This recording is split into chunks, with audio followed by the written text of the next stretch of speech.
Hi everyone, Alex Mitchakes here, coming to you guys live from Mystic Ground Studios here in Dallas, Texas. And it's time for another installment of Tone Talk, a blog where a session guitar player gives you guys tone tips of how you can sound better at home, on stage, or in the studio. Today we're going to be checking out the legendary stomp box, the Electro-Harmonix Big Muff. I'm a recent convert to this dirt box, and today I'm going to show you guys a little bit about the Electro-Harmonix Big Muffs history, some collectible variants over the years, and more importantly, what they sound like and how you can use them effectively in a creative musical situation.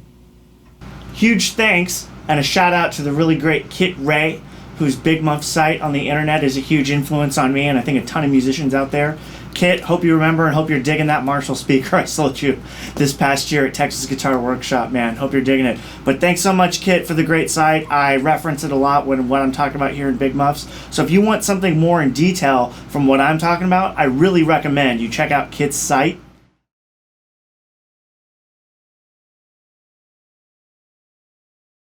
So let's talk some Big Muff history, guys.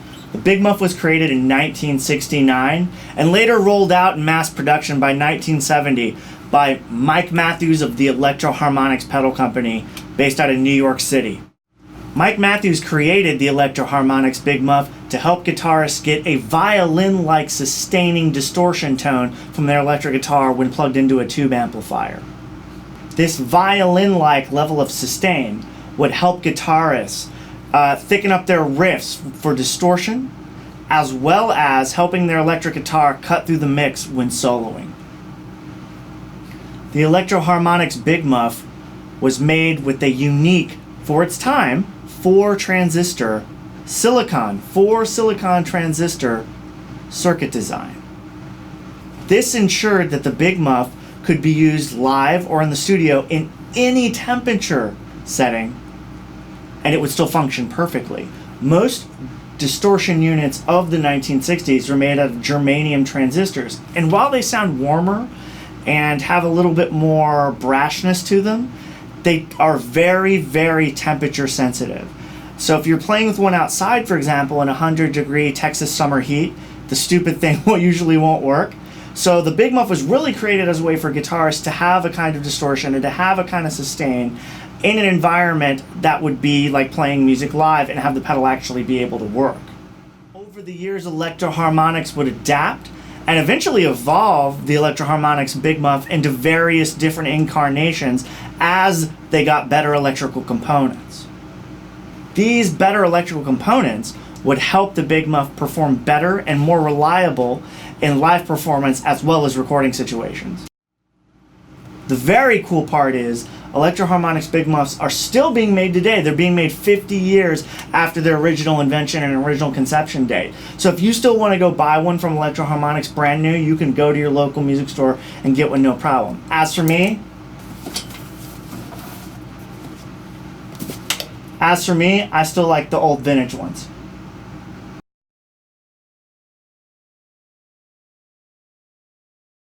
So let's talk about some Electro-Harmonix Big Muff variations over the years. Crucial electrical components for all Electro-Harmonix pedals would change over time because Electro-Harmonix was notorious for buying the cheapest electronics that they could in bulk in the 70s. They would use the lot of these parts until they ran out. Often they were bins of different part orders. So when they would reach in to grab from a bin to grab a different electrical component, some Big Muffs that are the same chassis, the same box, the same everything, might have different electrical components on the inside. And that's because workers were just grabbing whatever they could out of the bins at the time in a mass quantity bin, much like how they were working at Fender electric guitars in the 50s and 60s. These electrical components that Electro-Harmonix would source were not very reliable. Usually like 1 in every 8 pedals was great. So electrical values in a lot of these components would drift because they just were so cheap they weren't made consistently from part to part.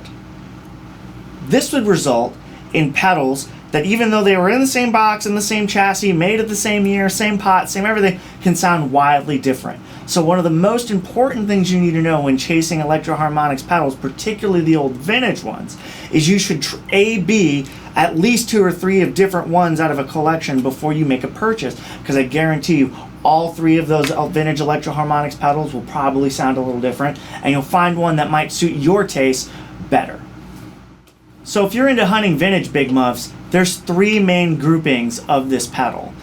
These are based on Kit Ray's groupings on his Kit Ray Big Muff website. I recommend checking that out if you'd like a little bit detail. Kit goes into great detail on everything. He even goes down to paint color. So if anything you've ever wanted to know from Electro-Harmonix, I recommend checking out Kit's site on Big Muffs. But the main grouping would be an original USA Big Muff.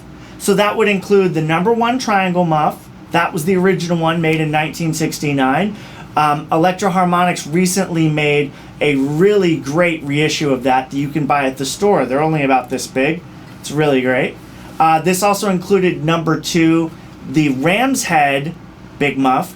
This was a Big Muff that was very iconic because it was used by like David Gilmour and Carlos Santana, Frank Zappa. A lot of famous guitar players from this period would use Big Muffs to help push their Marshalls and to get very nice distorted lead tones. The other 2 Big Muffs in the main original USA circuit design would be #3, often called EH303, or Big Muff #6, which came out right about 1980, right before Electro-Harmonix went bankrupt. Next, we have the Op Amp series, which is what this is. But Op Amp Big Muffs would include #4 and #5 from Kit Ray's site. They actually are called the Op Amp Big Muff because instead of transistors, there is an op amp inside the Big Muff, and it produces a much different distortion tone. It's much more crushing, much more high gain. These were made famous by the great Billy Corgan from the Smashing Pumpkins. So I recommend checking out any of the Smashing Pumpkins work if you want to hear what is an op amp version versus a standard Big Muff version. This is my personal favorite. It's absolutely heavy. And the last grouping of Electro-Harmonix Big Muffs would be considered the Russian Big Muffs.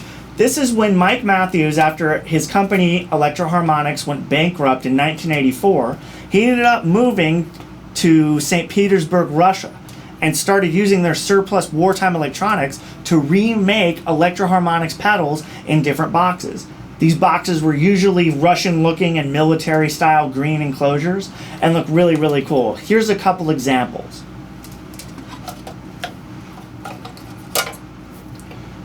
This is a really great green Russian Big Muff from the 90s. As you can see, it looks like it's in a metal green enclosure. I like it a lot.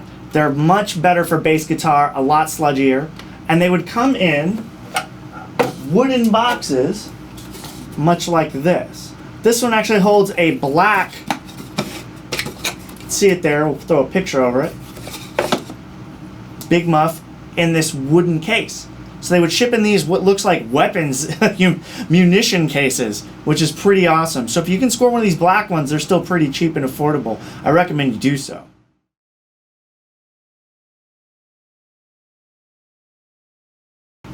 So let's check out what the Electro-Harmonix Big Muff sounds like, why it's a Stomp Bot classic, and why you need one in your guitar rig.